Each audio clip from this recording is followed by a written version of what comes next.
Now we shall be crossing over to a different story where less than 60 days to the general election, stakeholders in women's rights advocacy are calling for collaboration with the media to support women's visibility and participation in politics. According to Ireri, the executive director of Federation of Female Lawyers in Kenya, there is evidence to show the critical role the media plays in gender mainstreaming. Ireri also challenged political parties to give their female aspirants a fair chance to participate in active politics. She was speaking during a meeting between FIDA and the Kenya Editors Guild and a section of women aspirants, acknowledging the gender gap in media coverage. Stakeholders from the media sector challenge women seeking elective posts to be flexible and always ready to take up opportunities for media coverage to enhance their visibility.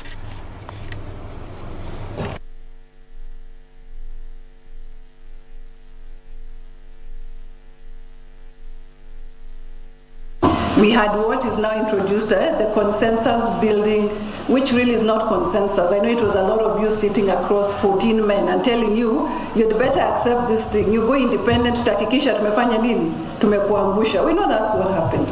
But rest assured, even with that lesson, there are new learnings are coming in. And political parties will have to walk the walk. That at the end of the day, even if you're having boardroom consensus, if we can prove for sure that you have the numbers as a woman, you should not be sacrificed at that evil. 1 out of 4 people heard or read about in news are women. That translates to about 24%. So that means if you did not mind mathematics like I do, it means about 76% are men. 24 versus 76. Let me bring it closer. That means out of 10 people, 7 are men. We have to be aware of our responsibility then in avoiding intentional or unintended gender bias in reporting. Sometimes we do not even realize it. The media also faces different challenges, and I've told you the biggest challenge that we have is if we look at women who cover politics, the number is very low compared to our male counterparts. At the decision-making table, as I've mentioned to you, it's still a challenge. But the good thing is that coverage of women issues is not just about women covering women, but it's about journalists covering women, both men and women.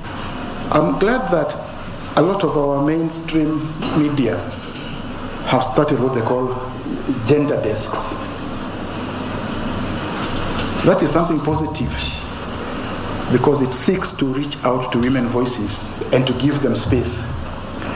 But I also think it reflects something that is wrong.